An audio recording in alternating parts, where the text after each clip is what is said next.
So today, we're going to piece together a story of love, of mystery, and a really tragic end, high above the streets of Nairobi.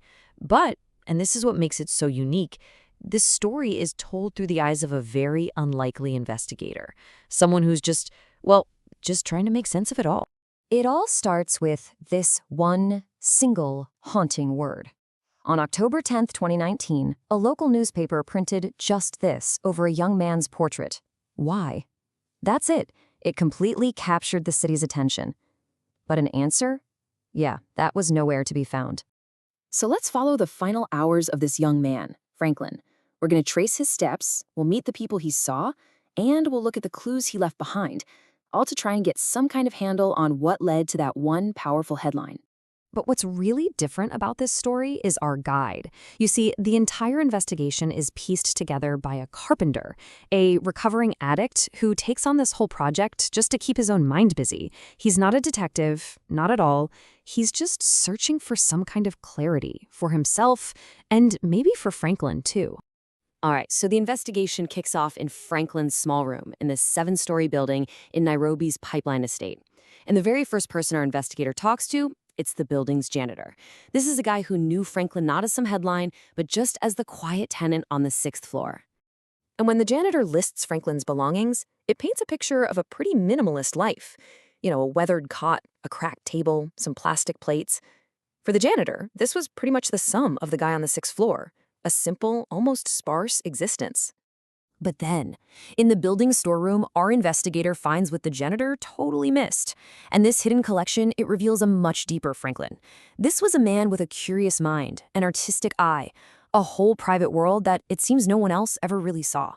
The janitor then starts describing the really strange events of October 9th, which was Franklin's last day. He says he noticed Franklin's door was ajar, and apparently that never happened.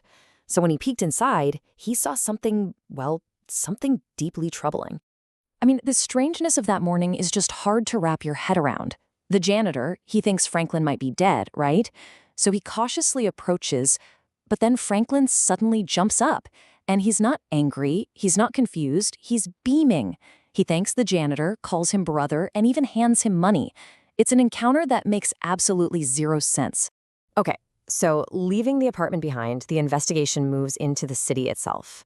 Later that day, Franklin, now dressed sharply in a suit, gets on a bus heading into town. And our investigator actually manages to track down the conductor, a guy named JMO, who, as it turns out, has a real knack for observing people. And this conductor, he offers up a really crucial insight. He describes Franklin as being of two minds. He saw the happy guy in the sharp suit, but he also sensed this internal conflict. Like Franklin was being pulled in completely different directions.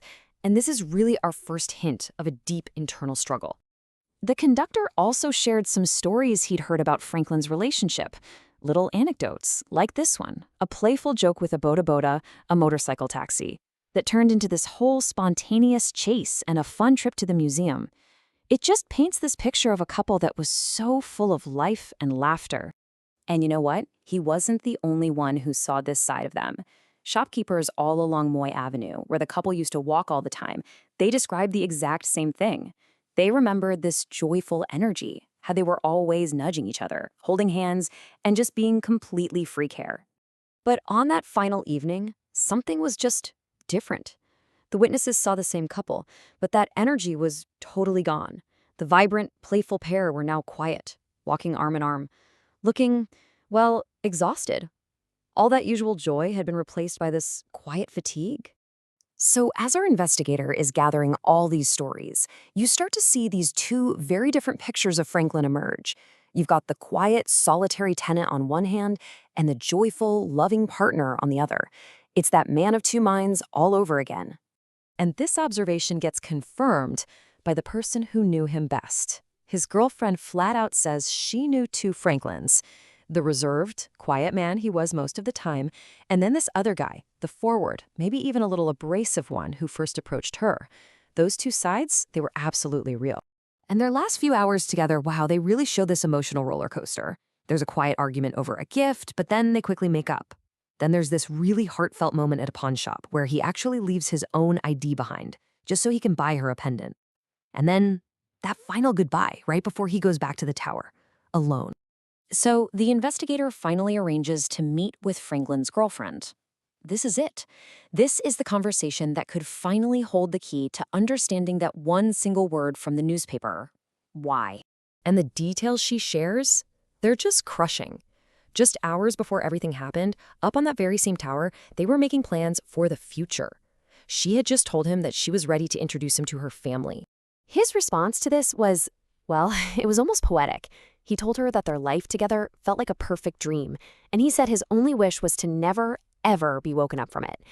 It's such a beautiful sentiment, but now it carries this unbearable weight. And then she reveals one last, completely unsolved piece of the puzzle.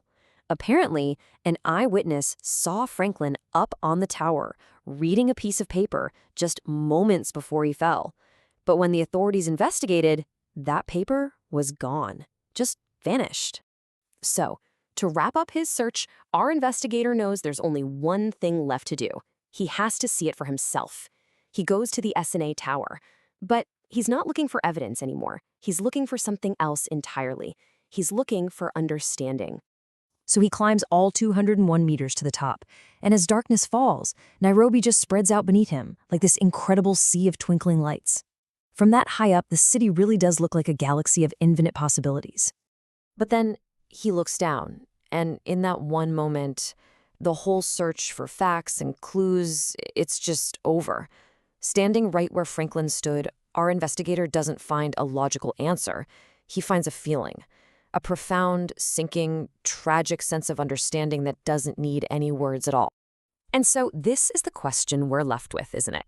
In the end, even with all the interviews and all the timelines, can you ever truly know the contents of another person's heart? Or are we all just left to piece together the clues they leave behind?